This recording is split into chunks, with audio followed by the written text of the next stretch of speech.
If he Narcomoebas, he can go. If he gets Narcomoebas, then he can flash back the therapies in his yard. So it's possible to say that Signorini wants to get rid of are the therapies that Dan Walton's been milling. That'll make at least when Dan Walton then does finally hit what he needs to hit, it'll be less backbreaking. So we'll see Deathrite Shaman, exile Golgari Thug. Taking out the Dredge enablers. Right, so actually, I think what he's trying to do is there's only one Dredger left, it's Stinkweed Imp, and there's two. There's a Thug in Walton's yard and an Imp in Walton's hand, and those are the only Dredgers that Walton has left right now.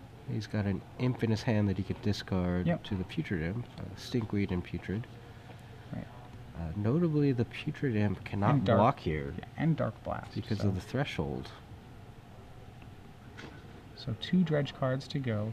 It's questionable whether or not Daniel can actually get rid of all the cards with Dredge in Walton's yard. So Tarmogoyf hits, that'll be for 6 damage. Walton drops to 12. Yeah, Putrid Imp now a 1/2, though it can't block. That's a 2/2. It's +1/+1. Yeah, sorry, 2/2. And can't block. Discard a card to give it flying. Second Deathrite Shaman down for Daniel Signorini. So like we said before, really the breakout card here, showing its versatility in all sorts of matchups. So Dan Walton once again draws a card instead of dredging, and he drew a bridge from below. So that's all 4 bridges, 3 of them currently in his graveyard, 1 in his hand. He's got another Stinkweed Imp in his hand. 2 Cabal Therapies in his yard. Yeah, so Daniel's still opting not to dredge here. Dan, I think, so the question is, you have to think about the cards he's looking for. He doesn't just want to be milling himself more right now. He is looking, the question is, he is possibly looking for more mana sources or something of that sort. This is a... He's going to discard bridge from below. Okay, so now, all 4 bridges. He's going to attack with the Flying Imp, gains flying from the ability. Yep, and I think he's going to do is attack with Imp, and now he's going to flash back a Cabal Therapy. His plan is to flashback therapy. The question is whether or not he wants to discard this Stinkweed Imp before he does that. Now the danger is with all 4 bridges in his yard, all Daniel needs to do is kill one of his own creatures, and Walton will have no bridges left. Yeah, we'll see if he's got the Abrupt Decay in his hand for one of his own. He says, hold on. In response, he's going to snuff out his own Tarmogoyf. Snuff out a Tarmogoyf. And Dan Walton will concede the game to that play with no bridge from belows left. So there it was. It was not the Abrupt Decay, it was the snuff out. He had to do the Tarmogoyf because the Deathrite Shamans are black. But that's all he needed. After that point, as you said, without bridge from below, Dan Walton's dredge deck no longer operating. Yeah. So the Deathrite Shamans would have just taken it home eventually. So Signorini, once again, winning the first game. And while they said we'll bring you back onto camera, once again, trivia question. It's trivia time. So another real trivia question. Stakes are up to 6 months right now. If you have the answer, if you know the answer, tweet it in to #SCGPremium. The question is, well, let's talk a little bit about it. We saw Josh Cho in one of the earlier rounds. It was round number 3, playing kind of an unusual deck championed by Jerry Thompson. Yeah, so Jerry had actually mentioned, I think, an article on SCG Premium this week where he said 4 decks that you could be running at this weekend's Legacy Open. This is by far, I'd say, the most rogue of those 4 decks. So Josh Cho even suggested that Jerry put it in kind of as a joke. Right, but not so much. He decided to run it anyway. Yeah, Josh ran it to a 6-2-1 finish. He said he got his 2nd loss in round 8, then chose to draw into the top 32 of the tournament. So overall, pretty good finish by the deck. Not bad. Maybe needs a little tuning. Yes, possibly. So this deck also features a 1-drop from Return to Ravnica. That's right. Like Deathrite Shaman, our last trivia answer, this 1-drop is a hybrid spell. So, like Deathrite Shaman, but it's not Deathrite Shaman. No, it's not Deathrite Shaman. So, it only has 1 activated ability. Right. So we're looking for, let me get this straight. So we're looking for a 1-mana hybrid rare from Return to Ravnica. It's not Deathrite Shaman, played by Josh Cho in today's tournament. Okay, so if you know the answer, tweet it in to #SCGPremium, and you could win 6 months of premium. All right, so let's get you back into the match. Both players going to sideboard. It's I would say Dan Walton did not get game 1, which for a dredge deck is not where you want to be. Well, So, is Daniel Signorini going to bring in any actual hate? well, He's he got has a Nile Spellbomb and a Scavenging Ooze. Singleton Nile Spellbomb, Singleton Scavenging Ooze. No way to really tutor those out, right? Nope, that's about it. So it doesn't. I mean, right? So it's a little forgiving. A lot of times Dredge needs to win his game ones because his opponents have really heavy-handed answers. Like Rest in Peace or something like that in the sideboard. Right. Daniel with a modest amount of hate here. Dan So- Walton, however, can bring in those 2 Pithing Needles. Right, Pithing Needle, a great answer to Naming really Deathrite naming Shaman. Deathrite Shaman.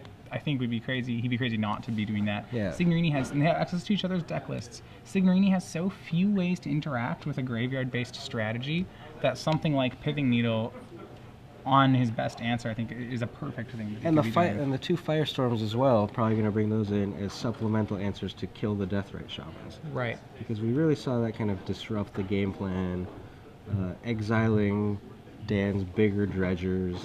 So for those of you unfamiliar with Legacy Dredge, what kind of card is Firestorm? Why haven't we heard of it? Firestorm is a 1-mana red instant from Weatherlight that, as additional cost to cast it, you discard X cards, and it deals X damage to all of X creatures or players. So you pay a red, you pitch your hand, and you 5 all 5 things, or something like that. 4 damage to 4 creatures. Right, but you have to have legal targets. Right.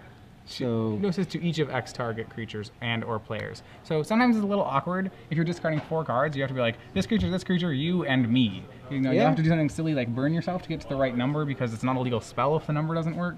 But usually you can tailor it to kill most board states. I suppose something like a lone Tarmogoyf can be, you can't actually kill with Firestorm. But as far as the cards he cares about, Deathrite Shaman and at least an early Scavenging Ooze should be vulnerable to a Firestorm. all right, Dan Walton with Dredge down a game. Didn't really see that explosive Dredge start. So 17 minutes in, unsurprisingly, no update. Still game 1 from Brian Bronduin and Shaheen Sarani. They're playing Slugfest over there. yeah, Esper Stoneblade versus Bug Control. So slow versus slower. So we'll get you over to that game when this one finishes. We might get you over to the game 1 over there when this match finishes. Right.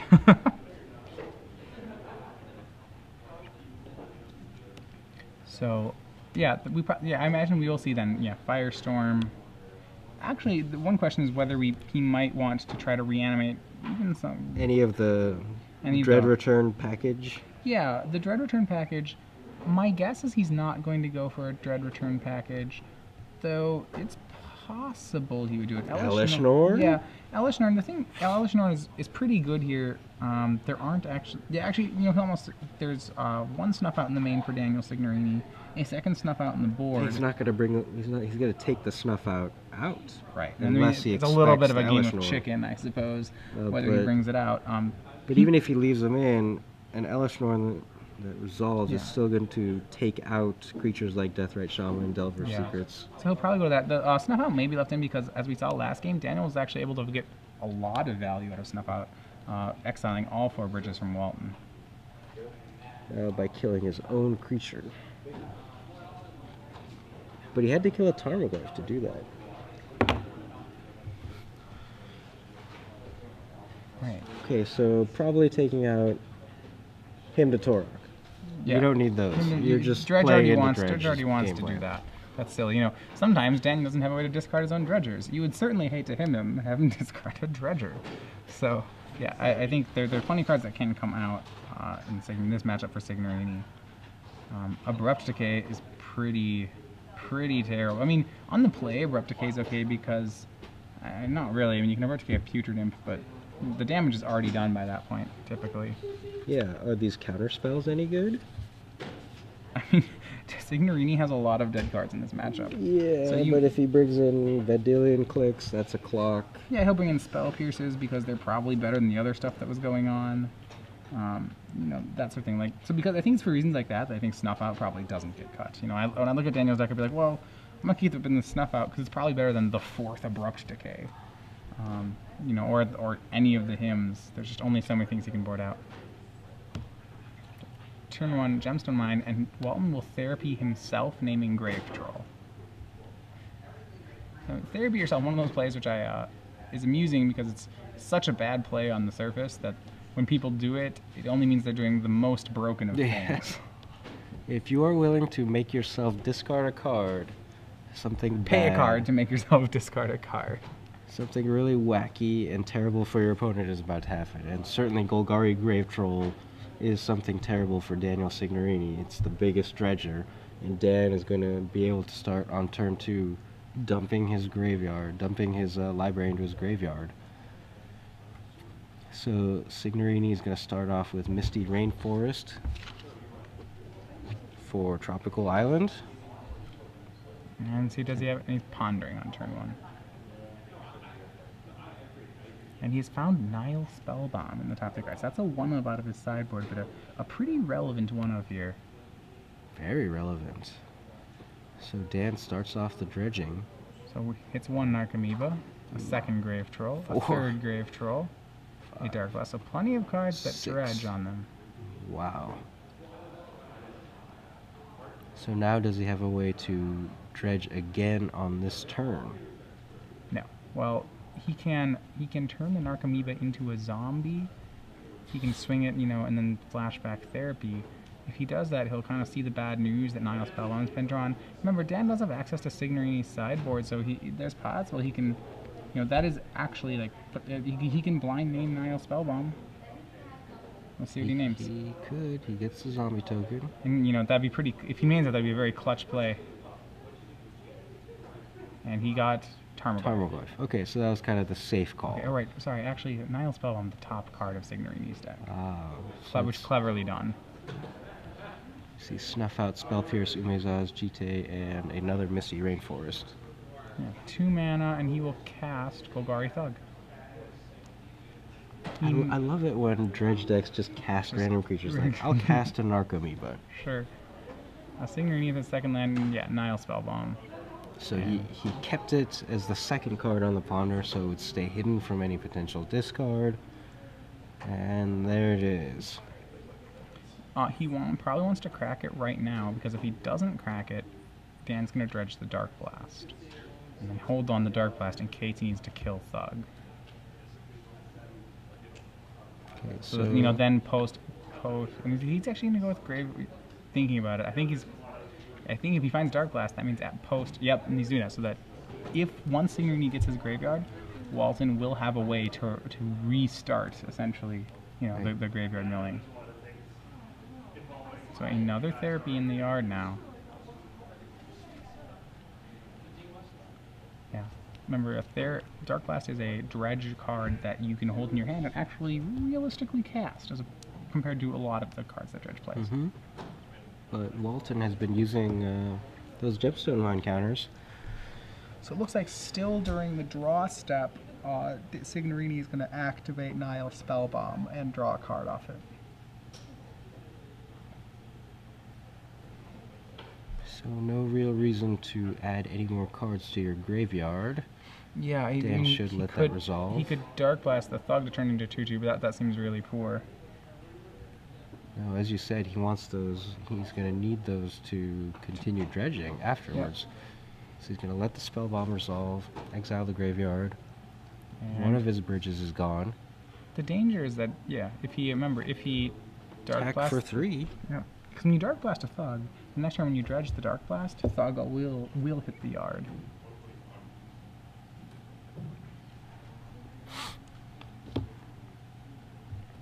And Signorini has a Tarmogoyf, which looks to be a 4/5. Yeah, 4/5. So an excellent blocker here, meaning that that whole chip away really slowly strategy probably won't work here. Interestingly enough, Dan Walton did not Dark Blast the Thug, but he happened to just draw Putrid Imp. So pretty good right here. He's got the Golgari Grave Troll that he originally dredged the first time. I'm surprised he didn't Dark Blast there. Maybe it's a concern. There's a concern he has about limited mana. Both those Gemstone Mines are almost completely out of counters. Right, saving them for what really matters. Right. And Umezawa's Jite, no 3rd land, it looks by Signorini. Untap, and now the dredging will commence again. So this time starting with discard the Grave Troll. No, drawing. This is very interesting. very surprised there. That's gonna... Yeah, I don't particularly understand that play. What he can do with his land is he can use the Dark Blast in combination with the Golgari Thug to stop the GTA from getting GTA counters if Signorini opts to go that way. Yeah, sure. But I still don't see why... It still seems like the game plan is to put more cards in your graveyard at this point, especially a Dredger. Why not discard the Golgari Grave Troll Dredge? You still have the Dark Blast plan to fizzle the GTA counters. So now he goes to discard, gives his Putrid Imp flying and attacks for 1. And then he'll pass the turn. An unusual draw step from Dan Walton there. Yeah. Choosing to draw. Equip. And he's going to have to block and Dark. If he wants Putrid Imp to survive here, and I believe he does, he's going to have to block and Dark Blast. Putrid Imp lets him rebuy his dredge, and he's going to take it, it seems. So, not under... Maybe he originally didn't... I think possibly the reason he didn't initially dredge was he was hoping he could just fight the Tarmogoyf. He could successfully block Tarmogoyf with creatures. That's not a good plan. Tarmogoyf's really big. Yeah, even after a graveyard's been hit, Tarmogoyf's pretty big. So... And yeah, Signorini is going to immediately use a GTA counter to take down Putrid Imp. In response, Walton discards Stinkweed Imp. So he'll have plenty of dredge action. He may still be able to continue his dredge plan, but he's looking for something specific that he's trying to draw here. He just drew again. Yep. Drawing a Narcomoeba, choosing not to dredge. Attacks for 3, takes Signorini down to 11. I'm really not sure what's going on here. What is he hoping to draw? It's possible he's looking for another land source. Like a more permanent land source.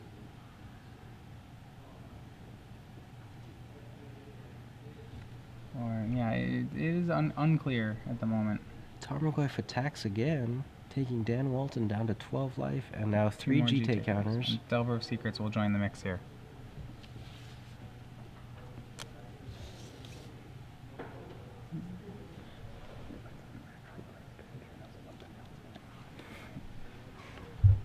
Alright, Dan Walton draws again. We have Undiscovered Paradise. Now he does have a land.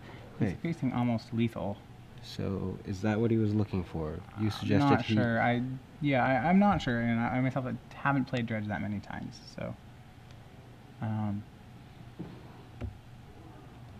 Undiscovered Paradise into Dark Blast on Delver of Secrets. So remember, right now, finally, Shaheen, game 1 just finished. Shaheen Soorani takes game 1 from Brian Braun-Duin in our other semi-final match.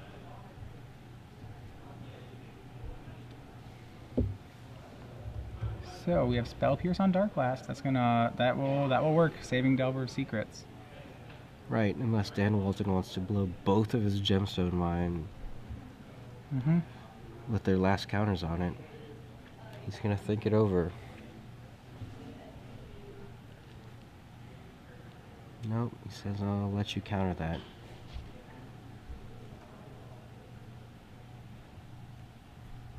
Signorini wants to see what Golgari Thug does.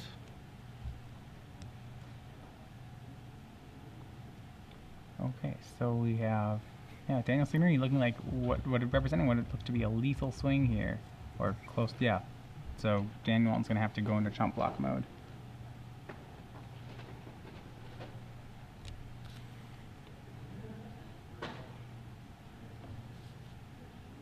Yeah, Dan Walton has really kind of confounded us. We're not experts with Dredge, but it seems like when you have a deck called Dredge, that's what you want to do. But he's taken 3 or 4 draw steps now. The reason you don't Dredge is when your only outs are cards that you have to actually naturally draw off the top of the deck. The question is what that card may actually be. And that's the part I'm not positive on. So Tarmogoyf, the GT can use its counters to take out Golgari Thug So the triggered ability from the Thug is going to need to put a creature card Yep. on top of the library.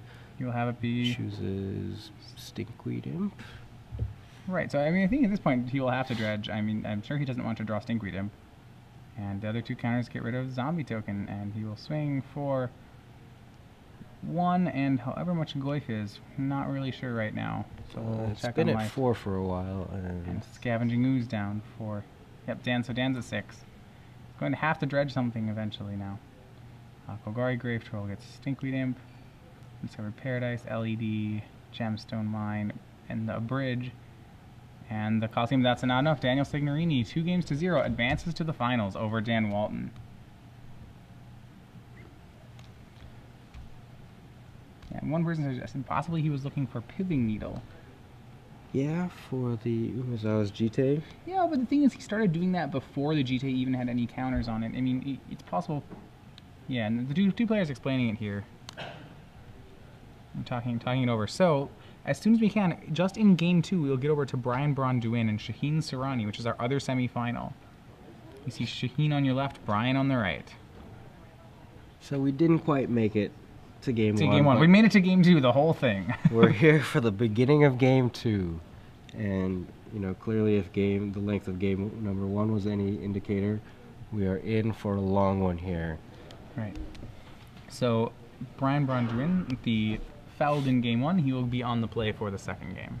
And this is where you wanted to be all along. The people said dredge, but you said, I want to see the best players playing decks they know really well. And that's certainly what we have here. Shaheen Sarani with Esper Stoneblade, a deck that he has been piloting in many Legacy Opens.